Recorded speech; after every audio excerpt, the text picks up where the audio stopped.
In Kano State, large expanse of land, soil type, weather condition, and the passion of the farmers are just the right ingredient the sugarcane needs to blossom.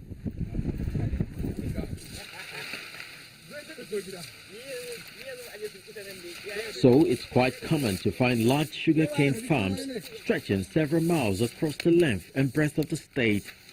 But unlike their counterparts in much developed climes such as Brazil, which led the world in sugarcane production in 2013 with over 700,000 metric tons of harvest, India, the second largest producer with over 300,000 metric tons, and China, the third largest producer with over 100,000 metric tons harvest.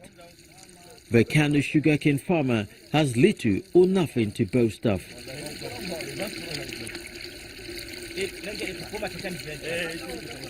Due to several factors, including cost of production, their hard work is almost unprofitable. There is less profit because now the materials we use to farm the sugarcane is very costly. And the people who are buying the sugarcane, they are still buying as we are using the tools before. That's why the profit is less. Look at the situation now we are in. A gallon of petrol, we normally buy it at 1,200, 1,000, even 2,000.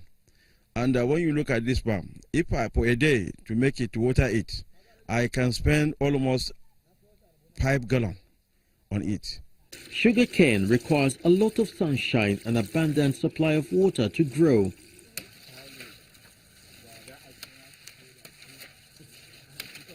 The modern method for planting is through stem cutting.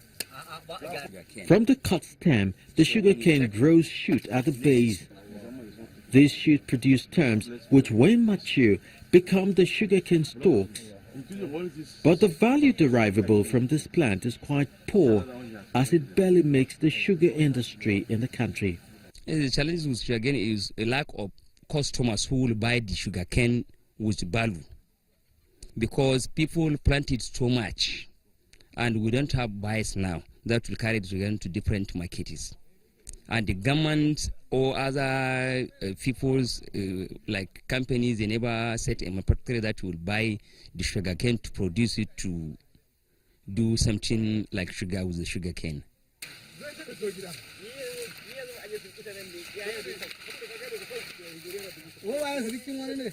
At the time of harvest, the sugarcane is very cheap because it's only people that can just open and chew it like that. So that is why we are now creating a fund together with the Sugarcane Farmers Association. We now, last time we went to India, I have seen some small compact sugar machines. We don't need these large billion naira machines. We find out that there are 10 to 18 million naira small compact sugar machine. If government can support us, or any agency or any NGO, because we've just started, we are crawling, we want to start working. So at this time, we need this support. When we have these 2-3 machines, we can keep them in their clusters. These sugar canes that are made in abundance, we can make our sugars in our local areas, start packaging them. We don't need to even have it in cubes. We can just make the granules of the sugar, start selling at our local level. When we sell the excess, we bring it to market. That will prevent the importation of sugar that we are having. After all, we have the sugar cane being produced in our area. And if this sugar cane stays for a while again, we don't have the storage to keep them. They dry up. While they are with support, they have devised ways of supporting their trade through mixed farming. They now plant various types of vegetables to act as a stopgap and provide support structure for them. The reason why we plant this pepper and sugarcane is taking a long time before we harvest. So that's why we put the pepper inside the sugarcane, so that we will use the money of the pepper to work the sugarcane very well before the time of harvesting. And after harvesting for the next 6 months, they have nothing to do.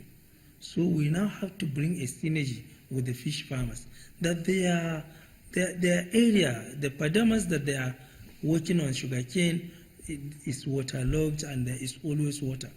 So we are now empowering them on fish farming training. So when you harvest your sugarcane in there, instead of this youth to start going around without having something to do, then we now teach them on how to go on fish farming for the next 6 months. And fish farming, it only takes 6 months for you to harvest the fish. Immediately you harvest it, you go on sugarcane. That is one of the things that we put on sugarcane because they are very large in population.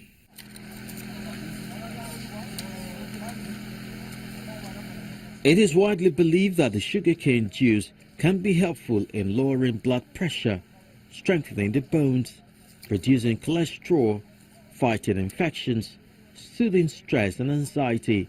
But to these kind of farmers, a better balanced bank account would matter more. And the worst part is that after we have finished using, we made all the harvesting. When you sit down and calculate the amount you spend, and you take it to the market, you will automatically go in at loss. Whatever you produce. So on that direction, we want the government to come in. First of all, we went to BOA.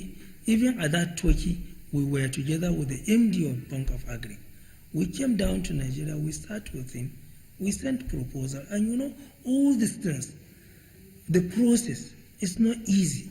And we the farmers and our farmers, when they are tired of this process, they will just go back. Because you are talking to farmers and you are talking to the villagers. It is quite unfortunate that the production of sugar in the country is quite low in spite of the potential in growing the sugarcane. According to the U.S. Department of Agriculture, Nigeria produces about 1.7 million tons, which is less than 2% of its sugar requirement. From that nice conflict.